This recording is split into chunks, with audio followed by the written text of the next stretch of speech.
The Clockmaker's Secret. In a quiet corner of an old English town, between a bakery that smelled of warm bread and a bookshop filled with dusty novels, stood a small clockmaker's shop. The signboard above the door read, "Edward Grant, Master Clockmaker since 1942. Inside, hundreds of clocks ticked in perfect harmony. Some were grand and tall, their pendulums swinging with dignity, while others were small and delicate, whispering time instead of counting it. The air was thick with the scent of varnished wood and brass oil. It was a place where time didn't just pass, it lived. Edward Grant was 78 years old. His back was slightly bent, and his hands trembled from age, yet his blue eyes still shone with the sharpness of a craftsman. He had fixed clocks all his life, clocks that people brought when time betrayed them. But beneath his calm face lay a sadness that no one saw. The townsfolk admired his work, but they didn't know that Edward carried a secret shaped like a golden watch. It had been given to him 40 years ago by a stranger. One stormy night, the man had entered the shop dressed in a black coat, dripping rain onto the wooden floor. He had placed the watch on the counter and said in a quiet, haunting voice, "This watch does not tell time, Mr. Grant.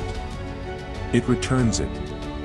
But be warned, every moment you take back will cost you something precious." Edward had laughed back then. He was young, curious, and skeptical. Yet, something in the man's eyes, old, tired, and filled with sorrow, had stayed with him ever since. Now, decades later, Edward sat alone in that same shop. The world outside was silent, only the rain and the ticking of clocks kept him company. He reached into a drawer and took out the same golden watch. It gleamed faintly, its hands moving backward, slow and steady. He whispered, "Margaret, if only I could see you again." His voice cracked with emotion. Margaret had been his wife, a woman of grace and laughter, who had fee. They sat together that evening just as they used to. Margaret laughed as she told him stories about the neighbors. Edward listened, memorizing every sound of her voice. The world outside their window began to fade into twilight. But as the light dimmed, something strange happened. The golden watch in his pocket began to tremble. Its ticking grew louder, faster, as though it was warning him. Margaret looked at him curiously. "Is everything all right, dear?" she asked. Edward forced a smile.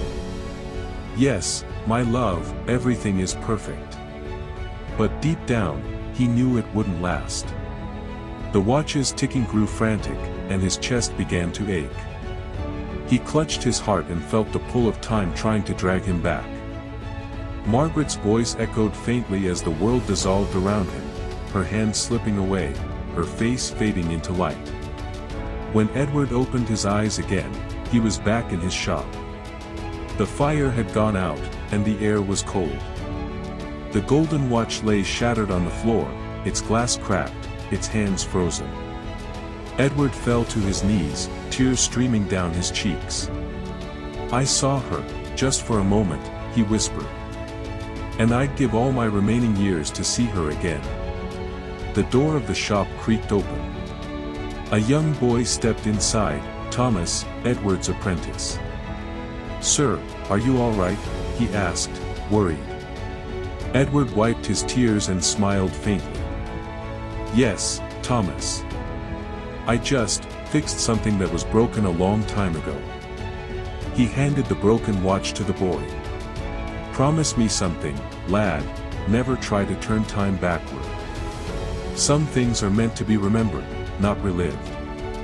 Thomas nodded, not understanding the depth of those words. Edward leaned back in his chair, staring at the hundreds of clocks ticking around him once more. Their rhythm was steady, gentle, like the beating of a heart. For the first time in many years, he felt peace. He closed his eyes, and a faint smile appeared on his face. Outside, the rain had stopped. The first rays of morning sunlight slipped through tea.